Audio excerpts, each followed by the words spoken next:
I knew my family was petty, but this was a masterclass in weaponized delusion. My name's Peyton. I'm 32, single, and apparently that's a crime punishable by financial penalty in my family. For years, it's been a constant drumbeat. Why aren't you married, Peyton? Don't you want kids? My mother, Nicole, 58, has practically made it her life's mission to marry me off, convinced my single status reflects poorly on her. I'm a tech project manager. I make good money. I own my apartment. And I'm happy. But in their eyes, if I'm not attached, I'm a problem. The latest saga started with my cousin, Daphne, 29, and her dream destination wedding. She and Miguel, her fiancé, both 32, decided Cancun was the only acceptable place to tie the knot, and apparently my bank account was the only acceptable way to fund it. The family group chat, usually a cesspool of passive-aggressive memes and unsolicited advice, blew up when I politely but firmly declined to contribute to Daphne's wedding fund.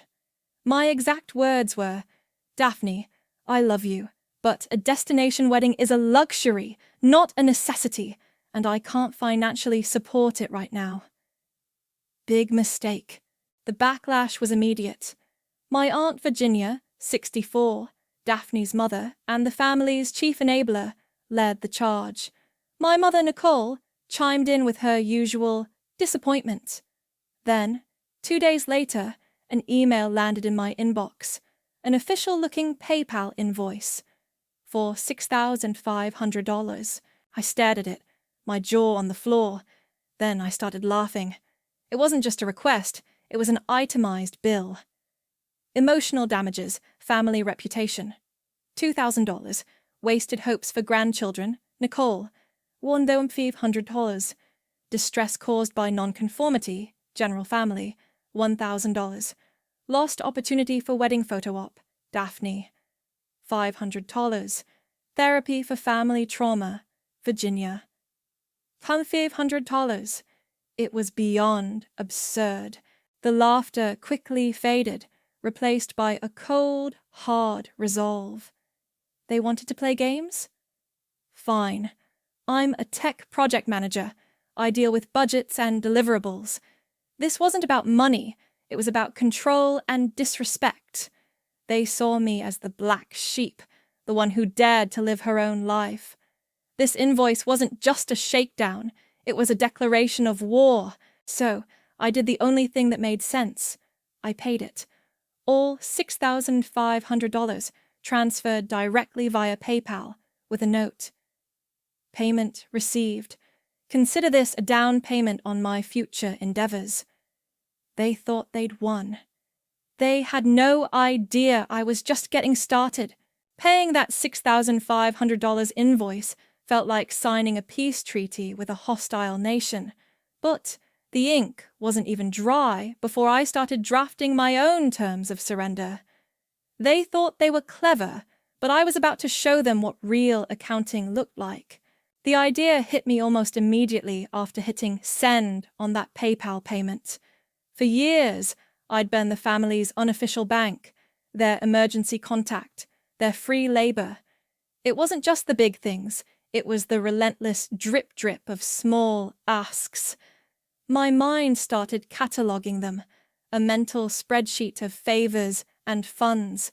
I pulled out my laptop, opened a new spreadsheet, and started digging. Old bank statements, email archives, WhatsApp chats going back years, even my old digital calendar where I'd jotted down reminders for lend Daphne X for concert tickets, or Virginia's car repair, spot her Y. It was tedious work, but with every entry, the cold resolve in my gut solidified. There was the time Daphne, when she was barely 20, needed a loan for a spring break trip to Miami. "I'll pay you back next month, Peyton, promise," she'd chirped. That was 9 years ago. Never saw a dime of the $800. Then there were the countless times I'd covered my mother Nicole's unexpected car repairs, or helped with her credit card bills when her budgeting went sideways. She'd always say, "It's just until my next bonus, honey." But the bonus never seemed to materialize for repayment. My Aunt Virginia was a frequent flyer on the Peyton's Bank program too. Childcare for Daphne when she was younger, emergency vet bills for her cat, a few hundred here and there for groceries when money was tight. I even found a transfer for $200 to help her cover a medical deductible a few years back. Each time I'd just done it, because family helps family, right? That's what they always said. As the numbers added up, a slow burn of resentment turned into a raging inferno. It wasn't just the money, it was the emotional labor, the assumption that I would always be there, always bail them out, always put their needs before my own. They had taken my generosity for granted, twisted it into an expectation, and then had the audacity to send me an invoice for their emotional distress. After nearly a week of meticulous tracking, cross-referencing, and even a few calls to my bank to dig up older records, the final number flashed on my screen. My breath hitched. $28,300. It was a staggering sum, a testament to years of quiet exploitation. I felt a wave of pure, unadulterated rage, but beneath it, a powerful sense of vindication. They wanted a bill. Oh, they were about to get one. The spreadsheet was done, each line item meticulously detailed, date, amount, recipient, reason for the loan, and supporting evidence attached. It was a masterpiece of financial retribution. Now, to distribute my art, I drafted individual emails, each one a professional-looking invoice with my new total of $300 at the bottom, but broken down by who owed what. Daphne's invoice was the largest, a staggering $11,500, mostly from that old Miami trip, countless concert tickets, and emergency shopping sprees she swore she'd repay. My mother, Nicole, was next, owing me $7,800 for various help with bills and car issues over the years. Aunt Virginia's total came to $5,000 for all the childcare, vet bills, and groceries. I even included smaller amounts for other relatives, like my cousin Melina, 36, who owed me $1,000 for bailing her out of a tight spot with a credit card bill a couple of years ago. The subject line for each email was simple: Invoice, outstanding family debt. In the body, I laid out my terms. As per our recent transaction, it has become clear that financial obligations within the family require formalization. Attached, please find a detailed invoice for funds and services rendered by me to you over the past years. Payment in full is due within 30 days of this email. Failure to remit payment will result in the public dissemination of these outstanding debts within the family group chat and other relevant platforms. I hit send, not just to each individual, but I CC'd everyone who had received an invoice, for maximum transparency, as I'd put it, for maximum chaos, as I knew it would be. The silence that followed was deafening, lasting for about 10 minutes. Then my phone exploded. Melina was the first to call, her voice shrill. "Peyton, what is wrong with you? This is cruel. You can't just send invoices to family." "I learned from the best, Melina," I replied, my voice calm. "You all sent me one. Consider this a reciprocal gesture." Next, my mother. Her tone was dripping with guilt. "Peyton, honey, this isn't how family works. We help each other. You know I always intended to pay you back eventually." "Eventually isn't on my balance sheet, Mom," I said, cutting her off. 30 days. That's the deadline. Daphne's text was pure fury. "You are dead to me, Peyton. You'll be cut off from this family forever. Enjoy your lonely life." I just chuckled. Lonely. They were the ones who had made me feel alone for years. Later that evening, a message popped up from an unknown number. "Hey, Peyton. It's Isabel. My number changed. Just wanted to say, the family chat is an absolute meltdown, and for what it's worth, you're a legend, Isabel," my younger cousin, 25, who always seemed to be lurking in the background, too timid to speak up. A small, secret smile touched my lips, the first crack in their united front. This was going to be fun. The family's reaction to my invoices was exactly what I expected. Total meltdown followed by a coordinated attempt at social excommunication. My phone, which had been blowing up with angry calls and texts, suddenly went silent. My calls to my mother and Aunt Virginia went straight to voicemail. Daphne blocked me on everything. It was like I'd ceased to exist, but I wasn't naive. I knew how they operated. They were circling the wagons, planning their counterattack. My old friend Sarah, who's still loosely connected to some of my cousins, sent me a cryptic text. "Heard some whispers. They're trying to get people on their side. Be ready." Sure enough, a few days later, my brother, Ellis, 34, called. He sounded stressed, which was typical when he was caught between me and the women in the family. "Peyton, Mom's really upset," he started, already laying the groundwork. "She thinks you're trying to ruin the family. She wants you to apologize, publicly, and drop this whole thing." "Apologize for what, Ellis?" I asked, my voice even. "For asking for what's owed to me. Did she apologize for sending me a fake invoice for emotional damages?" He sighed. "Look, I know it's messed up, but they're saying you're tearing us apart. Melina's been calling everyone, saying you're heartless." "And what do you think, Alice?" I pressed. He was usually more supportive, but he hated confrontation. I don't know, Peyton. It's just a lot." He quickly changed the subject, clearly not wanting to take a side.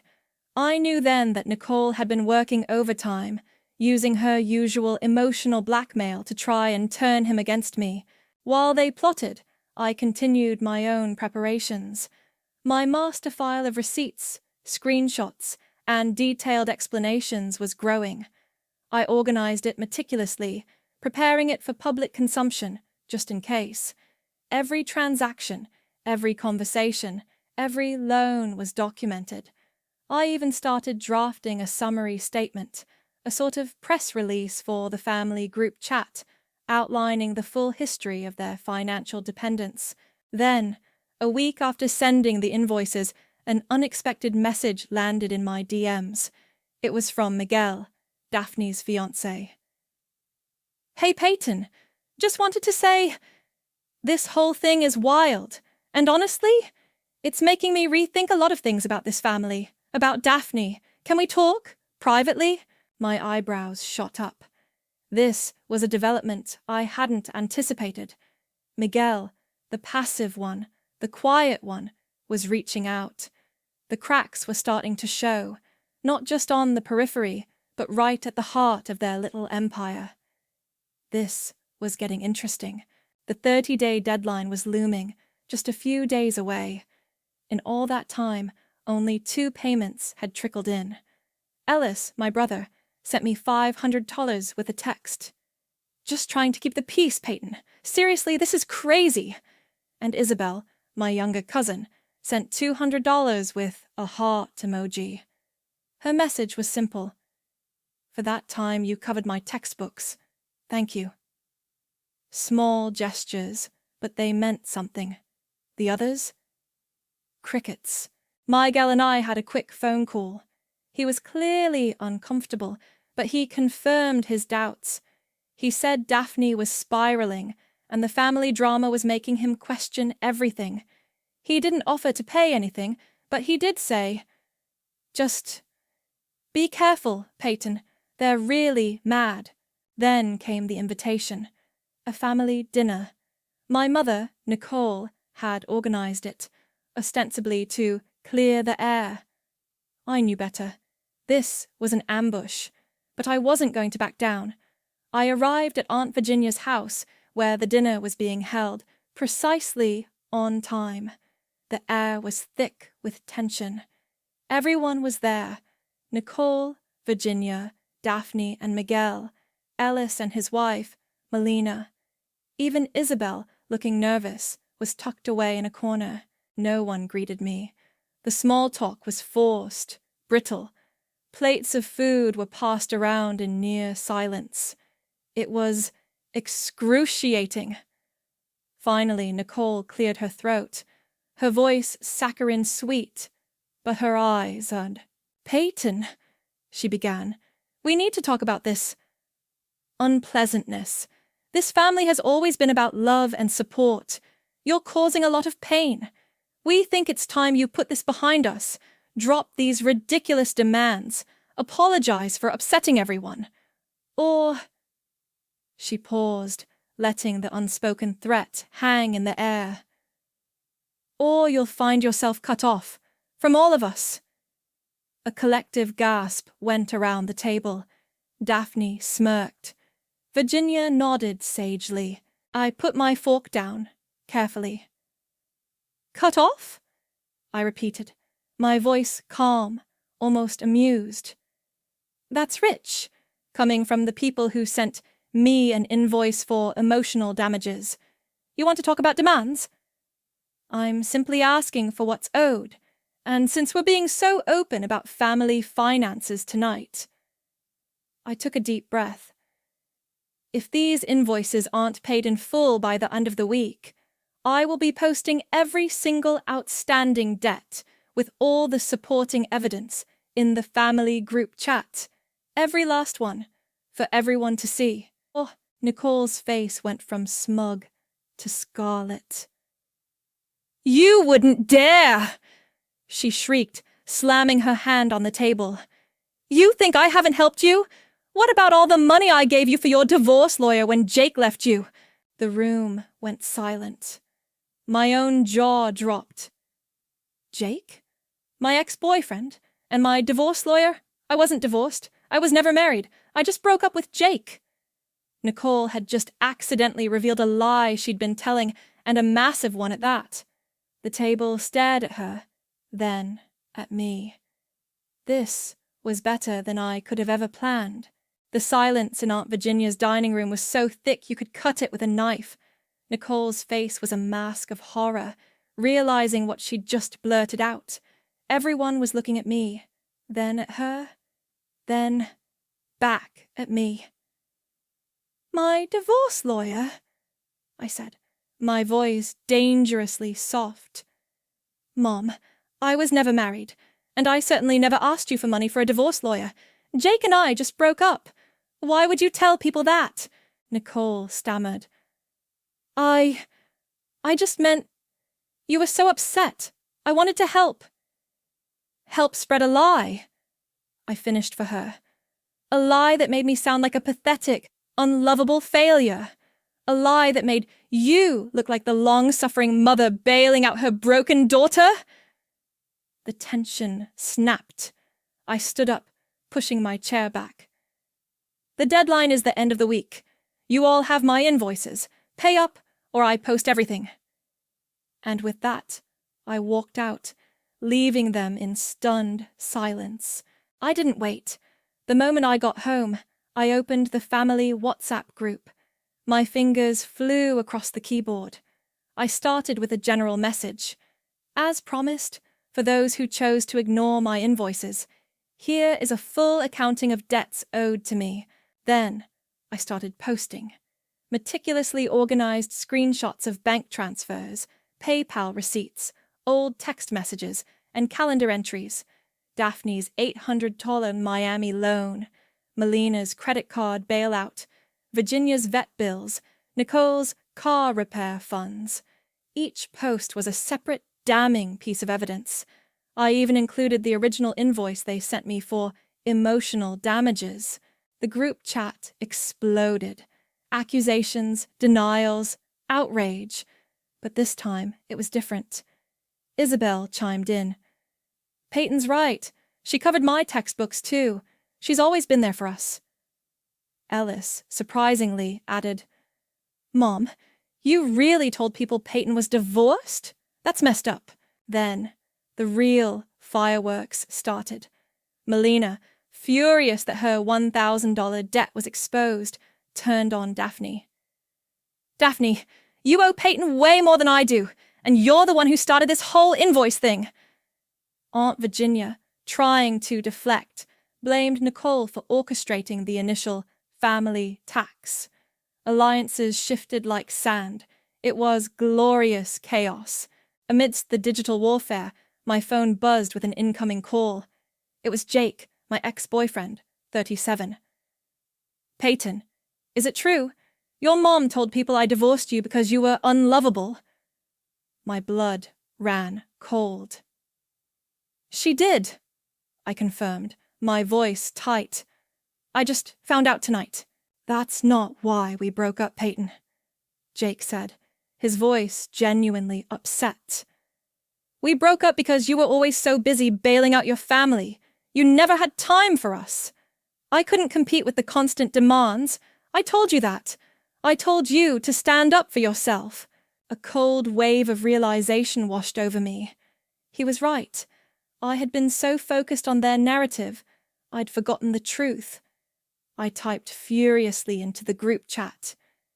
And for the record, since my mother brought it up, Jake and I broke up because I was too busy constantly rescuing all of you to have a healthy relationship. He told me to stand up for myself. Maybe I should have listened sooner. The chat went silent. The truth, finally, was out. The public shaming worked. Money started trickling in, not with apologies, but with terse, resentful notes. PayPal notifications dinged on my phone, each one a small victory. Melina sent her $1,000, no message attached. Aunt Virginia paid a significant portion of her debt, her text simply reading, "This is ridiculous, Peyton. You're destroying us." Daphne, surprisingly, sent $2,000, probably pressured by Miguel, who I knew was pulling away from the family drama. The family group chat, once a battleground, became eerily quiet. Daphne and Nicole were clearly being ostracized. No one was talking about the wedding anymore. I heard through Isabel that Miguel had postponed it indefinitely, citing unforeseen family issues. Good for him. Nicole, in a desperate attempt to regain control, posted a long, saccharine apology in the group chat, addressed to the whole family. It was full of vague platitudes about misunderstandings and healing. She even tagged me, saying she regretted any pain caused. I almost laughed. I had receipts for that, too. I scrolled through my email, found the one where she'd privately called me a selfish, ungrateful child after I'd refused to fund Daphne's wedding. I took a screenshot, cropped it carefully to show only the damning lines, and posted it directly below her apology. "Funny, Mom," I typed. "This doesn't sound like regret to me. This sounds like you're still trying to manipulate everyone." The chat exploded again, but this time the tide had truly turned. Even some of the more peripheral cousins, who usually stayed silent, started questioning Nicole. "Aunt Nicole, that's really harsh," one wrote. "Peyton has a point," another added. Nicole's apology backfired spectacularly, revealing her true colors to everyone. The payments continued to arrive over the next few days. By the end of the week, nearly all of the $28,300 had been recovered. I felt a surge of triumph, a deep, satisfying sense of vindication. I had done it. I had stood up for myself, exposed their hypocrisy, and reclaimed what was mine. But then, a strange emptiness settled in. The fight was over. The revenge was complete. My family, as I knew it, was shattered. The constant drama, the judgment, The microaggressions. They were gone. But so was the illusion of a close-knit family, however toxic. It was quiet. Too quiet. Then, a small, handwritten card arrived in the mail. Inside was a crisp $100 bill and a note from Isabel. Peyton, I know it's not much, but this is the rest of what I owe you. Thank you. For everything. You showed me it's okay to stand up for yourself. You're truly brave. It wasn't about the money. It was the first genuine, unprompted thanks I'd received in years. And it reminded me that even in the wreckage, something real, something good, could emerge. The weeks that followed were quiet, eerily quiet after the storm. My phone wasn't blowing up with angry calls or passive-aggressive texts. The family group chat was mostly dormant, a digital graveyard of past grievances. It was a strange kind of peace, one I hadn't known in years. A few family members, mostly the ones who owed less or weren't as deeply entrenched in Nicole's circle, offered tentative apologies. My brother, Ellis, called a few days after the final payments came in. "Look, Peyton," he said, his voice softer than usual. "I know I didn't say much, but you were right about everything. Mom went too far." It wasn't a full embrace, but it was a step. My mother, Nicole, and Aunt Virginia maintained a stony silence. Daphne, I heard through Isabel, was still reeling from the wedding postponement and the general family fallout. Miguel, to his credit, seemed to be holding his ground. I hadn't heard from Melina at all. I found myself missing the idea of family, the comforting illusion of a close-knit unit, but not the actual toxicity. The constant judgment, the microaggressions, the feeling of being an ATM with a pulse, that was truly gone. In its place was a newfound respect, albeit from a distance. I was no longer the black sheep. I was the one who dared to call out the Emperor's new clothes. With the $28,300 back in my account, I felt a profound sense of empowerment. It wasn't just the money, it was the principle. I'd invested a good chunk of it, but I also booked myself a solo trip to Portugal. I needed to get away, to truly disconnect and process everything. It was a trip for me, by me, funded by the karmic irony of their own greed. Standing on a cliff overlooking the Atlantic, the wind whipping through my hair, I realized something. Their attempt to shame me, to financially punish me for not conforming, had been the catalyst for their own downfall. They had tried to break me, but instead they broke themselves. And in the process, I found my own unbreakable core. I was irrevocably changed, yes, but for the better. I finally knew my worth, independent of their approval or disapproval. A few weeks before Christmas, a message popped up on my phone. It was a joint text from Ellis and Isabel. "Hey Peyton, we're doing a small chill Christmas dinner at Ellis's place this year. No drama, just good food. You're invited, no strings attached." I stared at the message for a long moment. No strings attached. My terms. It was an olive branch, a recognition that my value was finally understood, not just as a source of funds or a target for judgment, but as a person. I hadn't replied yet. The thought of going was tempting, but the peace I'd found was precious. I smiled.